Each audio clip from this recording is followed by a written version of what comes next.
welcome back to Moving Forward. And this month, to kind of be with the season of Thanksgiving, we had talked about doing Harvesting the Fields. That was our plan, but God kind of shifted us a little. So really when we thought about harvesting the fields, it was like, how do we take this season where we'll be with family, we'll be with friends, and really kind of just sharing and what we have about God with those people. And when I looked at the definition of harvest, a couple things stood out. And it was really about kind of the right season. So one of it's a season of reaping and gathering, and that harvesting has to be done in the proper season. So as much as we would like to kind of go out and be like, okay, I'm going to go get the harvest today, there's a couple steps before that. And I think as we started to look at this topic, we had to look inside ourselves, right? To say, okay, we may not be ready to do the harvesting, right? Okay. So one of the things that really came up was kind of before you can go harvest, there's work, right? You got to get the soil right, you got to plant the seeds, all of that work before anything can come of that soil.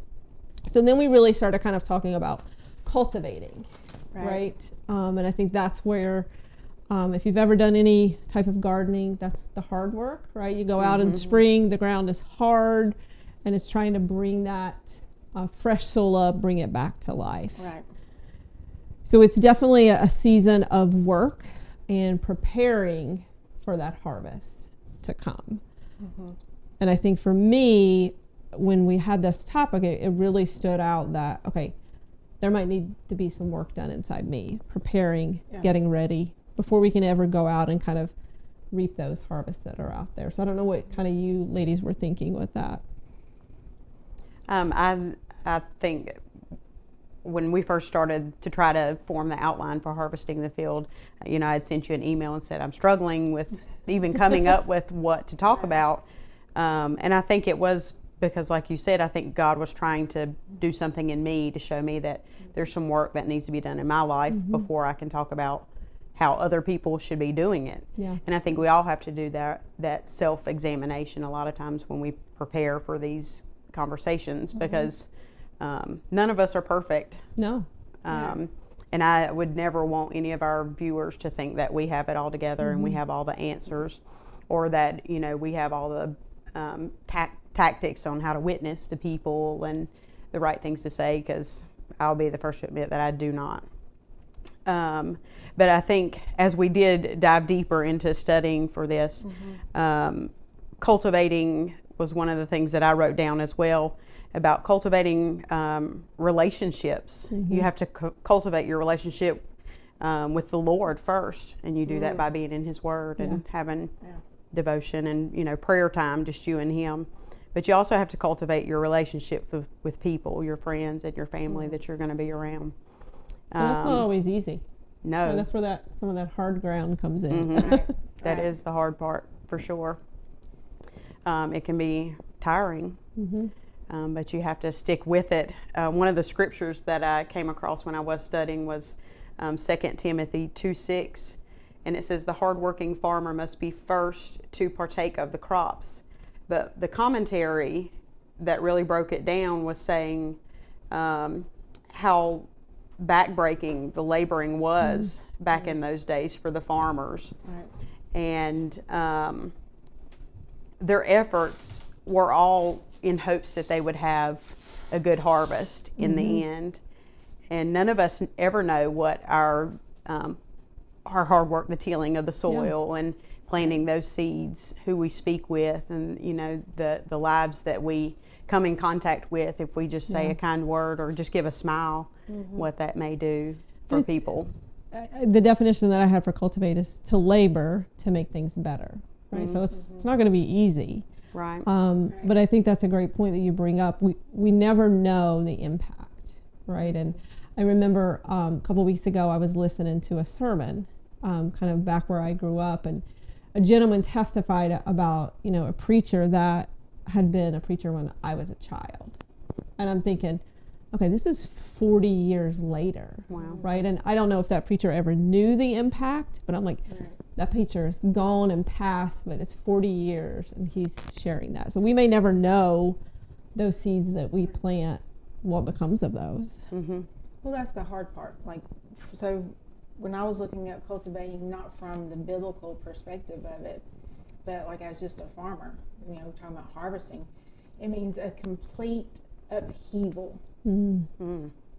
So when they cultivate the soil, it is truly a complete upheaval and topsoil turned. Yep. So they have to flip it upside down. And how many of us really like to have our thoughts, our behaviors, our relationships turned upside down, a complete upheaval. And sometimes that's what it takes, is to have that complete upheaval of where you are before the ground's ready to accept the seed. Before we can start truly sharing. Are we living it? Yeah. Mm-hmm. We have to be honest. Before we start trying to, we want to all go pluck the grapes. Right. We want to reap the benefits of a garden. Mm-hmm. Mm-hmm. But who wants to go over and till the ground? Who wants to pluck up weeds? Mm-hmm. Like, who wants to do that part? But it's a continual process. It's not the farmer don't just go turn the soil over once and then, it's good for herever. Yeah. It's continual. And so are we willing to allow the Holy Spirit to turn us upside down? Are we allowing Him to work in us so we can then work in others? But I think it brings it back to like the conversation that we had with the notes of like, okay, I can't go talk about this, right? Because my ground's a little hard right now. Might be a little weeds in it, but I think that's where it comes to being honest, of getting in that relationship with God, as you said, and cultivating that. The verse I had, and it's kind of what you were just speaking about, Mitzi, is in Ecclesiastes 3, and it's kind of a time for everything, right? So it's, to everything there is a season, a time, and a purpose under heaven, right? So there's a purpose to breaking up that ground or getting rid of those weeds. And it goes on to say a time to be born, a time to die, a time to plant, and a time to pluck what is planted, right? So even though things may be there, I think about like my garden right now, right? There's a lot that needs to be plucked out of there. And that's the hard work that has to be done, is removing those old things, right? There's nothing living or pretty in that garden right now. It's all old and dried up, and I got to remove that before anything new can go in there. Right. But the beauty of that is, that farmers a lot of times will take their old crops and they turn it into the soil. So all that dead stuff goes back in as nutrients for the plants the next season. Yeah. So it can all be used. Yeah. So no matter how ugly we think our life is, or how much we've messed up, it might take a process of turning that over and letting God beat us up a little bit about it. But He can turn it into something beautiful and something that's fruitful. Yeah, and like you said, like people may look and see that in your life, right? Like you see it as ugly, and they're like, "Wow, like that's amazing what you've been through," and we're like, "Oh, she's still faithful. Yeah. She's still, that's what they see." And, kind of like Jamie, what you talked about, like when we come together to talk, from the very beginning, one of our taglines, I hate to say it that way, but it was an honest conversation. yeah, We never want to come. And so when we hit these walls and we're like, I don't feel like I can, I think sometimes that's the best place we can come from, to be honest, to have a difficult conversation, to say, it's hard. But I think about the ground, even when a farmer goes out there and he has, we have all these machines today that can do the work. But even in a field that's, think of a cornfield, and all of the stalks are up and they have corn on it, but when you still walk through it, there's still rocks Yeah. in that soil. Now they might not be overtaking the whole soil, but they're still there, and as the rain comes, they get washed to the surface. And that's what we need to do is, we're never going to, on this side of heaven, be perfect soul.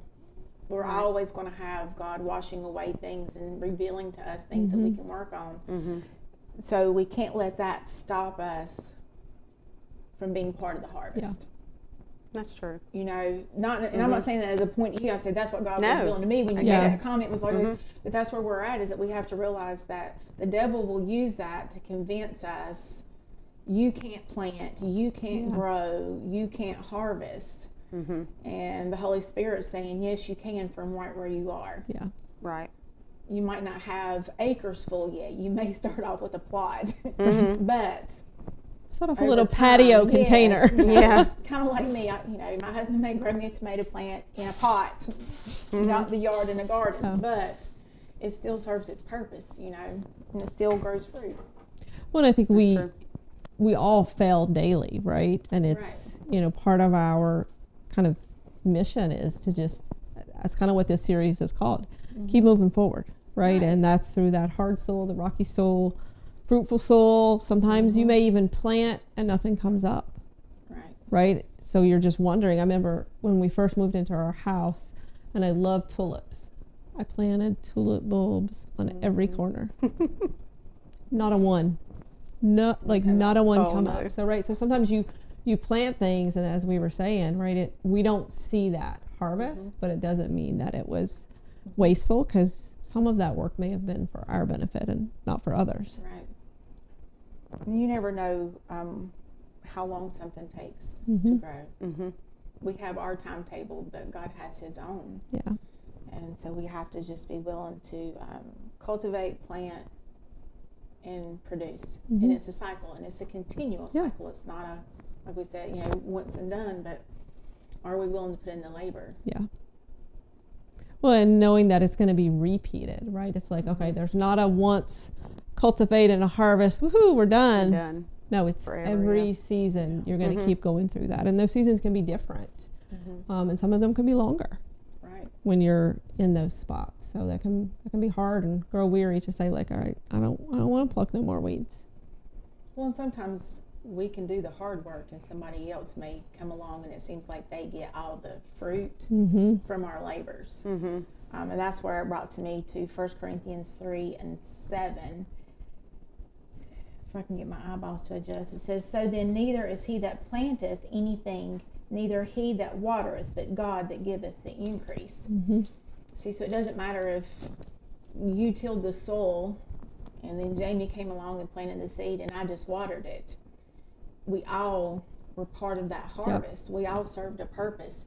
And we may not ever see it. You know, someone else may come along and they get to actually see the fruit that's produced from each of us ministering. And unfortunately, that sometimes, you know, kind of with the thought of our original purpose in this is with our families. We don't always get to be the person that sees the finished product, but we can live the life that digs in the soil and plants the seeds and waters. Yeah, that's true. And I think with the topic, right, we called it harvesting with the ing. You know, for me, that means it's present tense, right? That means you're present tense. It's going to go on and on and on, right? So you're going to be continually doing that, and that we can't grow weary kind of in that work that He's asked us to do. It's active. Yep. Yeah, ongoing, constantly doing it. Yeah. Another scripture I wanted to share was Ecclesiastes 11, and it's verse, I'll start at 6. Well, that's really it. It was 4 through 6, but I'll just read 6. It says, in the morning sow your seed, and in the evening do not withhold your hand, for you do not know which will prosper, either this or that, or whether both alike will be good. So we don't know, like we've already said, we don't know what's going to come out of any of it. But And we have to be sometimes- committed. And Sometimes it's not the grapes that people see. No. It's the weeds that you work through, or the hard things in life that really speak to people. So that's why it's important to really show up for every season of that, because different keep seasons going. are going to speak to different people and where they're at in life. it's just easy to get complacent. It's easy to become sour about things when you don't see end results, or you don't see life changes in people, or they just repeatedly do the same behaviors over and over, and you know they know better, or you're trying to invest in their life, and they make excuses, or they they back out on you, or it's really easy to get frustrated with that. It's just like weeds, though. You can't plant your garden and pluck the weeds one time and they're gone. No. You have to continually walk back outside and pluck I know. those weeds. And they're again, aggravating, aren't they? and it's very easy because sometimes, we've given up on a garden before. I say we. My husband has given up on a garden because anything I touch dies. But, it just gets too overwhelming and you let the weeds overtake it because you just don't want to keep having to go on and do the work because it seems to be never ending. And that's where our faith has to come in, is that it's not always what we see on the outside. Yeah. The Holy Spirit can be moving and working on the inside. And the very day we decide that we're not going to go pluck those weeds could be the very day that the most fruit was going to come on them. Yeah. It was going to make the biggest impact to the garden, to the harvest, to what you were laboring for all that time. And I just hold that true for my family and people that I love, that sometimes can be very heart-wrenching, but I know God is faithful. I know that the day I give up could be the day they decide to look and go, she gave up, so why do I need to keep going? Yeah. Well, and then I also think like what you said, right? We may never see it with our families, right? Like my mom and dad both have passed. Like they never got to see this, right? So, I think about that for like my children.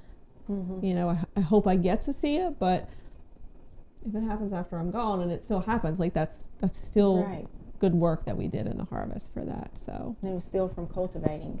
Yep. Yeah, that's what matters. I think as we're sharing these stories, I'm thinking about my son, who we're dealing with right now with like behavior issues in school. And we had his conference on Thursday. Sorry if I get choked up, but it was nice to hear teachers make kind remarks about him.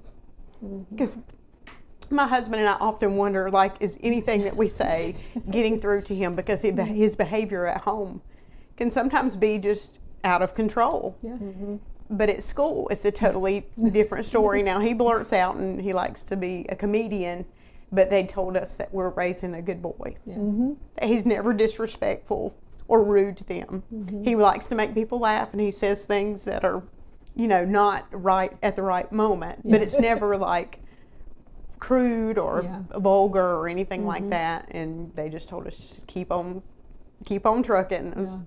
And it makes you feel good. It's kind of the same thought as like you wonder with your children if you're making a difference. And well, I had that with Brody, like at homecoming, like he had helped in the kitchen and everybody's talking about how great he is, and I was like, well, must be nice because I don't I know at home he doesn't do any of that, right? So it does make you think that something's sinking into that hard ground or hard head of theirs. So it is. And Jacob, with his little sister, we try to encourage him to let him know that there's a bigger picture.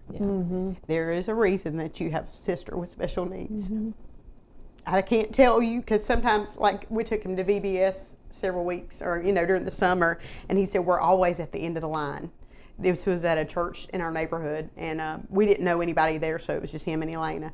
And when they go through the food line, I said, are you helping your sister? And he said, yes, but we're always at the back because she's so slow. I said, Jacob, it's okay. It's okay, because one day you'll probably be at the front because you stood at the back with your sister all the time. That's right. So I try to, give him some encouraging words to let him know that all his work is going to be worth it one day.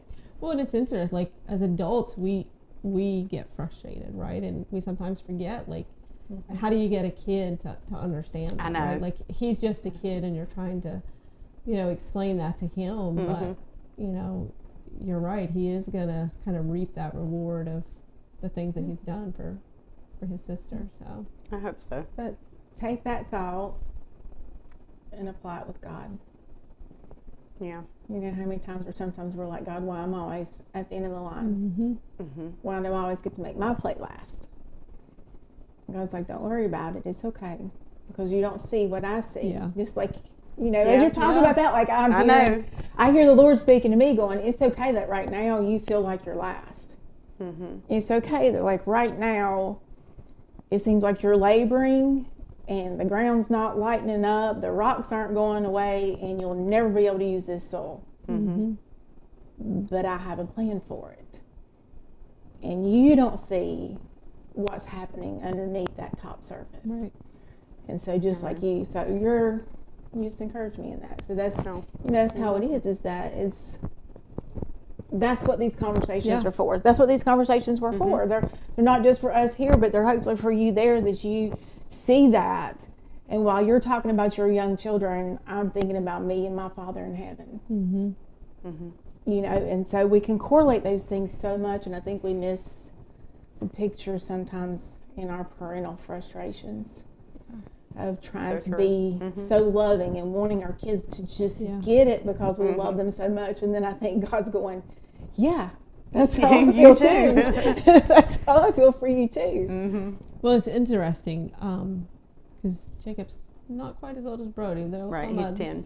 13. And it's like heartbreaking, right? And it had come to like, he doesn't want to like be near me, right? And like I've got this thought of like, he doesn't like want to be close with me and sit with me and talk with me. And the Lord's like, yeah, I know how that feels. And I was like, slap. Oh, right. So he used that because I mean, like I was like heartbroken over that, and he's like, I feel the same way, and it's like, okay, so he sometimes probably gives us those hurdles to like, hello, I'm trying to get a message to you, bigger than kind of what you see in this. Right. That's how he uses it. You know, Jesus taught in parables. He talked about the different types of soil and how the seed would land, and how we can apply that to, I think that's there for us to be encouraged along the way, along with our own life lessons that we can take and apply to things like harvesting the field. But I think for us is like we struggled with this one because we didn't have the answers, right? And then, you know, that's when I said to Jamie, like, we're just gonna have to have a conversation, right? And like, to be honest, to say, hey, we don't have the answers of how you do it perfectly, because we can't this side of heaven. No, you just keep moving forward. It's a continual process that never ends, and that's not always hopeful for us because we like things that we can wrap up in a package and put a pretty bow on. But that's not the world we live. No, we got to put in the hard work sometimes. That's right. It has to come first. Well, I can say this topic, where we intended for it to start and where it went, is totally different. But I think that's what excites us, right? If we're willing to step out and allow God to direct us, right? The same as if you're willing to step out and allow God to direct you, it's probably going to take you places that, you know, you're scared and don't want to go, but He will be there with you. That's right. Yeah, always. All right, ladies, anything else? I don't think so. All right. So until next time, keep moving forward.